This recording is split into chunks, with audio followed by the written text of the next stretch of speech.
Hello, everybody. Women over 40. Today, we're going to be talking about tapping into your inner athlete. I am so excited that you are here. I want to welcome you if you are brand new to the podcast. Come on in, binge listen a bunch of episodes so you can understand more about my method of losing weight. And I want to introduce myself too if you are new here. My name is Nikki T, and I am officially a T. I'm so excited. Um, for those of you who know, personally, I've been going through a divorce. It's been almost 2 years, and I am so excited to get my maiden name back, which is Turnay.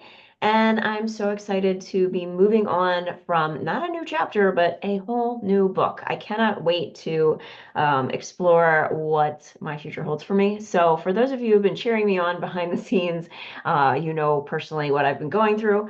I appreciate your support. And if you didn't know, that's totally okay. I'm in a better space and it's all good. So, that's me personally. On a professional level, I have been in this business since 2002 is when I first became a personal trainer.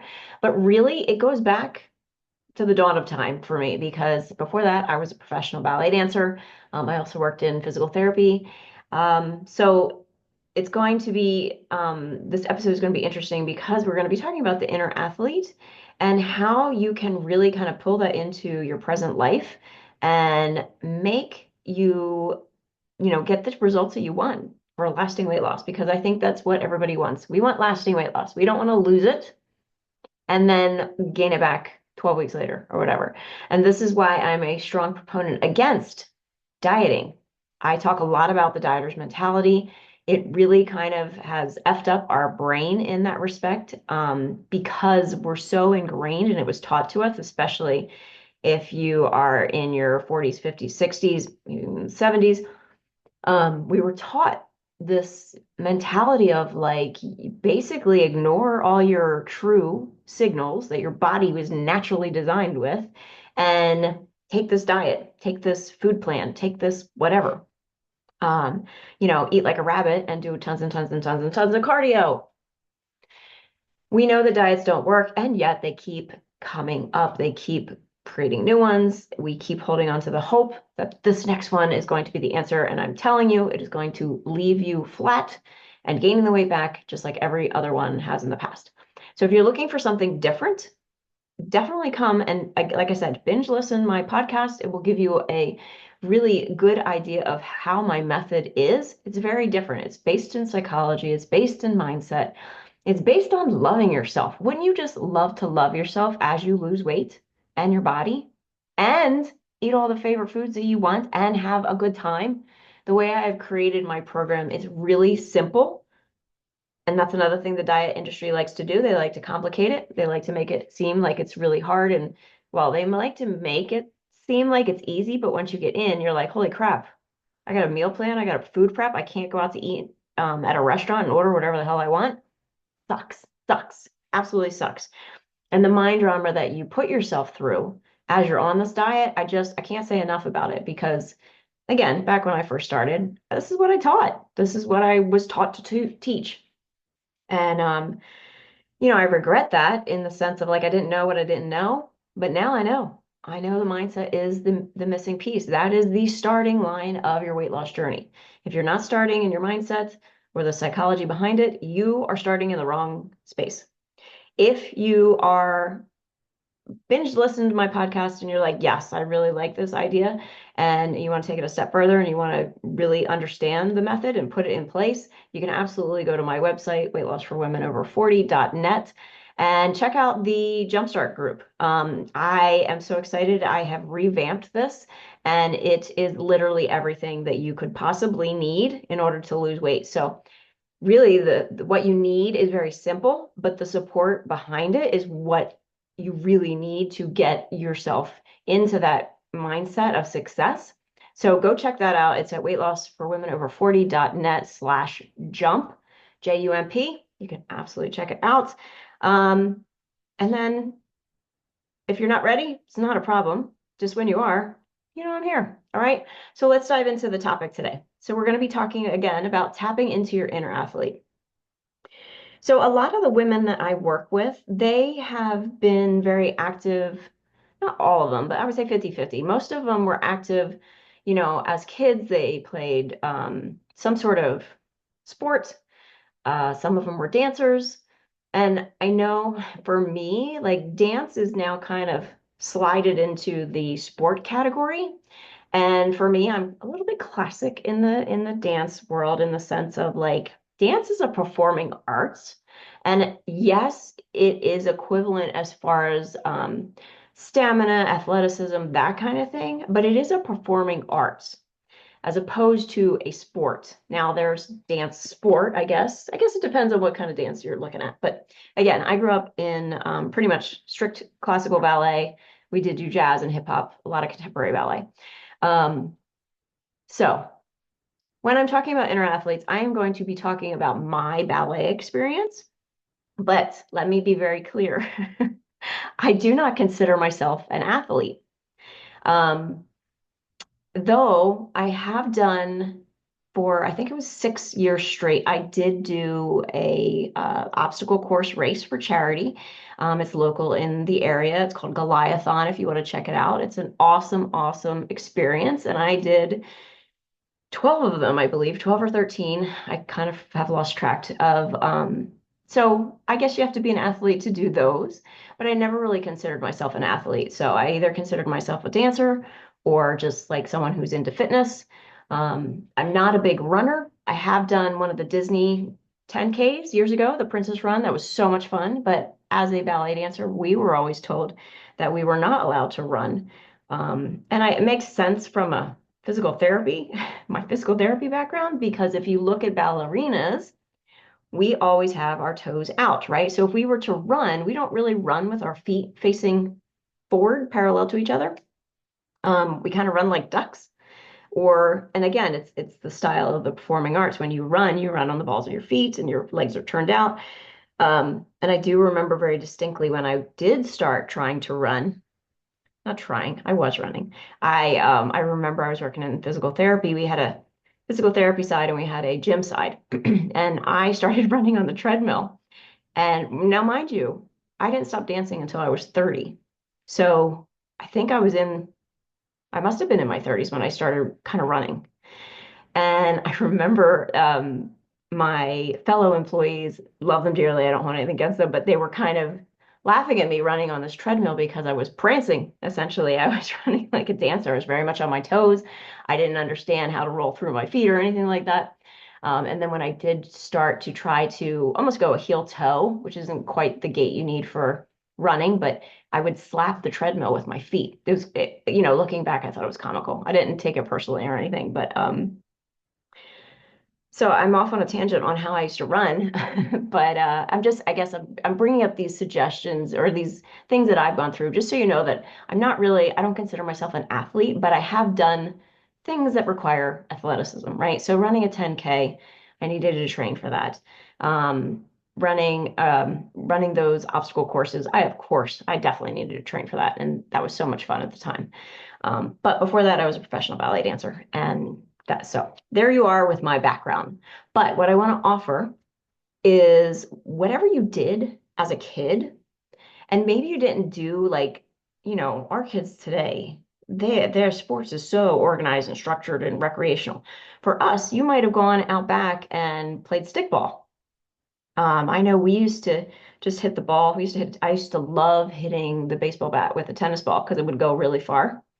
Um, but things like that, playing flashlight tag. I don't know if you ever played flashlight tag. That was awesome. But you probably did some sort of physical activity as a child. So for those of you who are like, yeah, I didn't really do anything, that's okay. But for those of you who also did structured, showing up for softball or whatever, just understanding that when you reflect on what you did as a child with these activities that you loved, pull out the good things that you remember about those experiences, right? The physicality of it.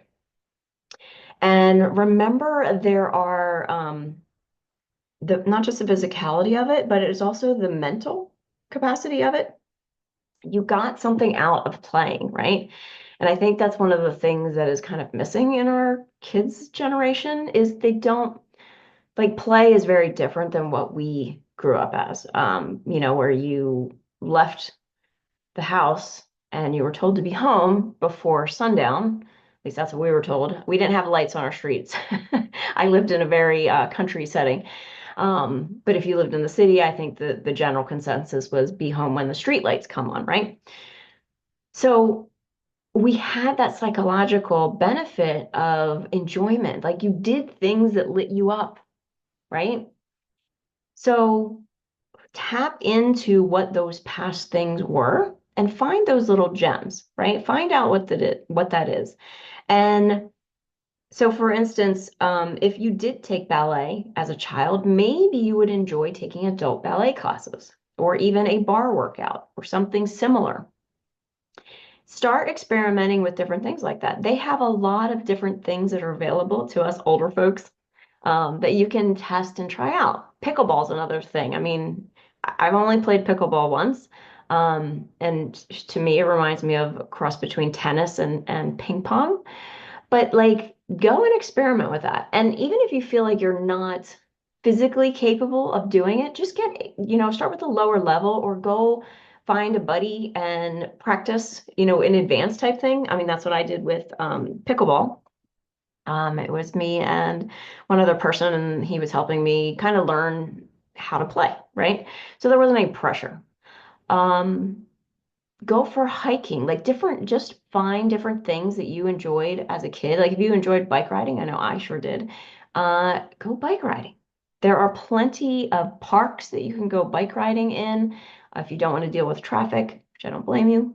But finding those little nuggets and bringing them into your future present self and finding things that you want to entertain, right? You want to try out.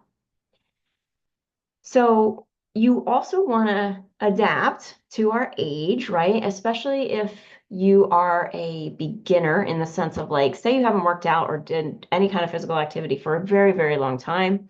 No judgment, right? But you have to start off a little slower. You have to acclimate your body. You have to, because I always say, I never want my clients to go into a workout and then be so sore that they don't want to go back, right? So when you are starting to investigate these new things, start off in a beginner class. Put your ego aside and start small. Um, I know for me, I've been doing some hiking. We did hiking in the fall, and I wanted to start off slow. So we went to a state park and just kind of hiked, nothing crazy, right?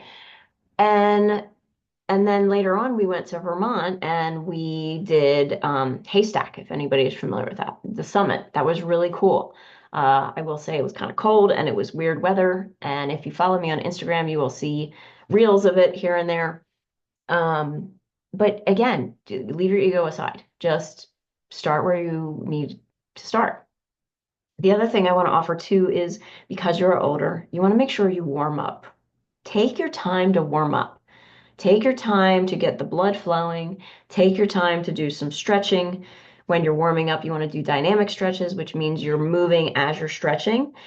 Then also cool down. Whatever you're doing, take your time to get that heart rate back down to a normal level.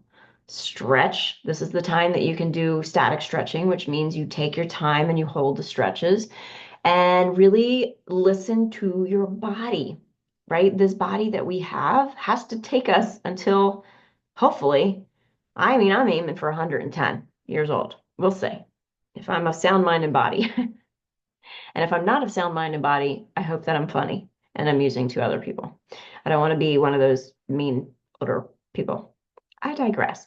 So, find things that are lighting you up and really listen to your body, acclimate your body to the process, and also bring your body back down to normal capacity. Make sure you take time for rest. Make sure you drink plenty of water and stretch, right? So you can also find modified versions. So if you can't do impact on your body, so say your joints are really bad, go for a swim. Do something like that. They have water aerobics. If you're not a fan of that, I am sure you can find low-level activities. I also want to encourage you, again, don't go against your doctor's ideas, but our body needs some sort of impact in order to keep those bones nice and healthy. So I'm not saying do, major hardcore hit classes or anything like that, but see, definitely weight training, definitely like some low level jumping where you barely clear the floor, something that is stimulating that bone from kind of just withering away, right? This is one of the things with osteoporosis and osteopenia. So now comes the biggest part. It's just going out and doing it, right? We can plan all we want, but taking the steps to actually do it. And honestly, I'm going to take my own advice because I've been thinking about going to this yoga place. They have a hot yoga, not too hot. It's like mildly hot. It's like room temperature. No, it's a little bit higher than room temperature. It's not exhaustingly hot, but it's my comfortable temperature. I believe it's like 80 degrees in there. I would just love it. But for me, I want a really good stretching class where I'm warm and I can just allow my muscles to relax. So I am going to also take my own advice and step out because I've been talking to myself about this for probably a couple months now. So maybe on the next podcast, probably next couple, just keep listening. I will mention it and let you know, or actually on Instagram. Follow me on Instagram at Weight Loss for Women Over 40.